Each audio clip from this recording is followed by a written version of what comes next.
Coffee. No other drink can help wake you up and quell quasi-homicidal urges quite like it. It's been a big part of human life for centuries, but it has one big problem, and that's that it can only be grown in certain parts of the world. If there were to be a large-scale breakdown in global commerce, coffee would become scarce very quickly, meaning that if you don't think ahead, you would likely have to do without. Fortunately, coffee can be stored long-term if you know how to do it. Having this knowledge would allow you to have a little slice of normal life as well as give you a valuable barter item to trade for other essentials you may need later on. Storing coffee does present some challenges. And a lot of that has to do with the fact that it is going to be very susceptible to things like air, moisture, heat, and then even light. And an even bigger problem is that it absorbs things like smells and taste from stuff that's been stored around it. So if you store coffee in something that isn't airtight and say you store it next to something like onions, then sooner or later your coffee is going to absorb the smell and taste of those onions that have been stored in close proximity to it, which is something that you definitely don't want. And then also kind of similar to storing wheat, if you roast coffee and then if you grind it for use, then that is going to drastically reduce its storage life. Kind of similar to how you can store whole wheat berries for a much longer period of time than you can store flour. Probably the easiest way to store coffee long term is going to be to invest in survival coffee. I got this particular bag from my Patriot Supply. It's Franklin's Finest Survival Coffee, and you can buy it other places as well. But this is going to be similar to other freeze-dried foods that you have used in the past. So it's not made by Mountain House, but it's going to be kind of similar to like those freeze-dried meals that maybe you've stored for long-term emergency purposes or maybe for hiking, camping, hunting, whatever the case may be. It's going to have a 25-year shelf life, and it's stored in a nice Mylar bag so that things like light, moisture, and all that other stuff isn't going to be able to penetrate the bag and affect the coffee inside.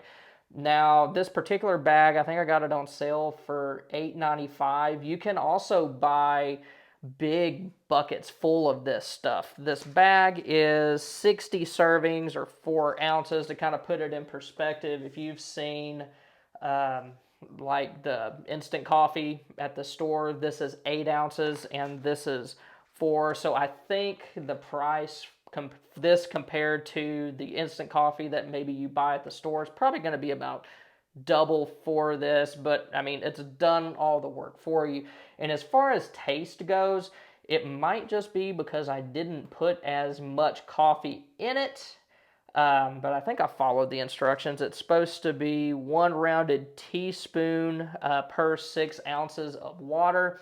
Doesn't taste quite as strong as something just like, Folgers. That's just the first thing that comes to mind. I mean, the taste, it's not a bad coffee taste, but it just doesn't seem quite as strong as some other ones. So if you like strong coffee, you might be dumping a lot of this stuff in there, or if you're somebody who doesn't like your coffee as strong, this could be right up your alley. Now, for the sake of full disclosure, I have committed a great coffee sin, and I did put a little bit of sugar in here. So, it's not the coffee in its truest form because I'm a wuss. I doctor my coffee. I do all sorts of abominable things to it. So if you're a black coffee drinker, just hate me now. I'm sorry. But anyway, so this is probably the easiest way to store coffee long term. It does all the work for you, and you can buy it in different size pouches. And kind of what I did is I got this first so that if I didn't like it, then I would know to not spend like $140 or whatever the normal price is on one of those bigger buckets that has like a year's worth of coffee in it. Of course, that depends on how much you drink, how much of this stuff that you dump into 1 cup at a time. But I think it's a good option, especially to have as a backup for long-term coffee needs. Another really good way for preppers to store coffee long term is going to be just instant coffee that you would buy at the store.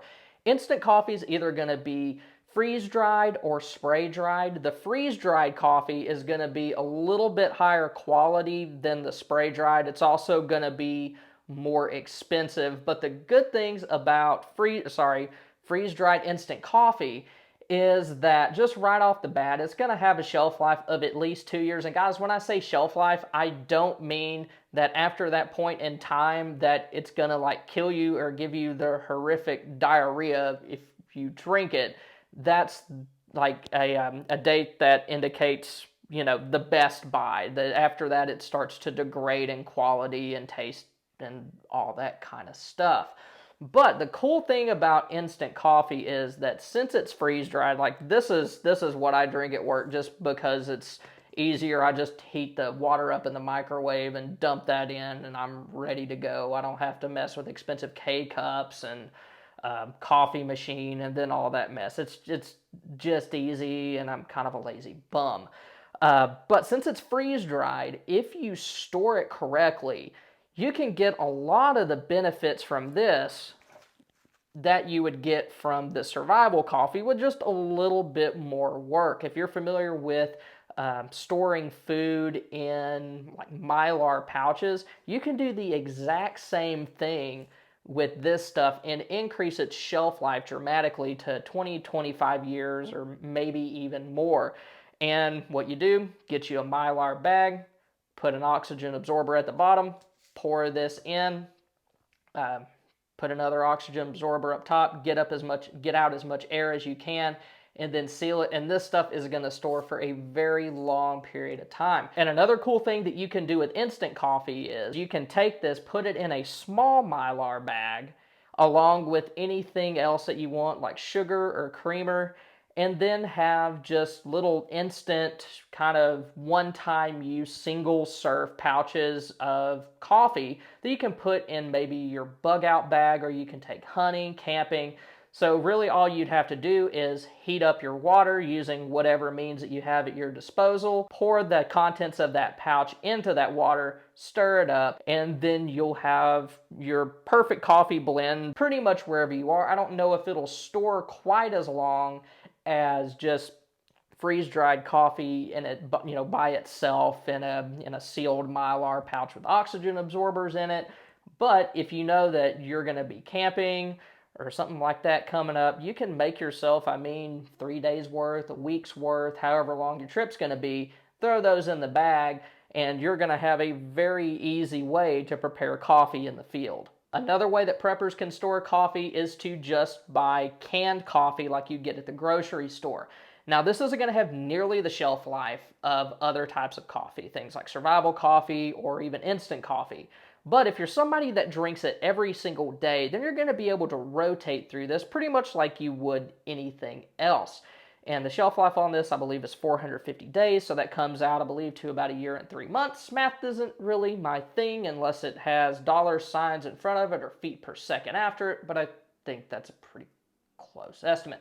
So anyway, good thing about this, it's going to be more economical. It's not going to cost as much per cup or per ounce, whatever the case is, than those other types of coffee. And a lot of folks think it's going to taste better, which, let's be honest, if it's a long-term survival situation, you're just going to be glad that you have caffeine to drink and that wonderful coffee aroma in the air. Now, one thing to remember is you are going to need to store coffee filters with this and have a way to percolate it like you normally would in order to prepare it. Another way that preppers can store coffee long-term is going to be to invest in green coffee beans. And the key to those is you want them to be unroasted and unground. Coffee beans are kind of like wheat berries in that once you start doing stuff to them, their shelf life drops drastically. So when storing these, you want to store them kind of like you would any other dry good. Okay, oxygen absorbers, Mylar bags, get as much air out as you can and let the oxygen absorbers take care of the rest. And in ideal storage conditions, coffee, probably depending on its type also, can last up to 20 years, but in less than ideal conditions, that can be as little as 3 or 4 years. So you still want to do things like control the temperature and of the area in which it is stored to give it its longest shelf life possible. And in all honesty, that's probably going to be the coffee connoisseur's way of going about storing coffee for the long term. Because most people, including myself, we're just not going to want to mess with that. Now, if you are somebody that is very specific about the type of coffee that you want to drink, and for lack of a better term, you're kind of a coffee snob, and I don't mean that rude, because everybody I think is snobby about something. I can be a little bit of a tool snob at times, and so that's my confession. But anyway, so I don't mean that derogatorily if you're like that. I mean, everybody has their thing that they're picky about. But that could be a way to go if you're very specific and you want to store a certain type, then that's probably something you want to look into. Now, of course, you are going to need a way to roast the coffee and then grind it up and further prepare it. So you want to make sure that you have plans in place and the equipment in place to deal with that as well. And the last way for preppers to ensure that they have a good long-term supply of coffee is to just grow their own coffee plants. But in all honesty, that is going to be a lot easier said than done. Like I said earlier in the video, coffee plants only grow well in certain parts of the world. So for most of us, especially those watching in North America, Western Europe, basically anybody who's not in an equatorial region, you're probably going to need a greenhouse in order for those plants to grow, thrive, and produce enough fruit. And then also, another big problem with growing your own coffee plants is you're going to need plenty of space, because I think the average person to meet their coffee drinking needs is going to require 33 well-producing plants, and that is quite a bit. And also, another thing to remember about that is a lot of times coffee plants, it's not one of those things that you plant and then 3 months later you're picking coffee beans off the bush. It's not a tomato plant or something like that. A lot of coffee plants require anywhere from 3 to 5 years before they reach a maturity level in which they are producing fruit.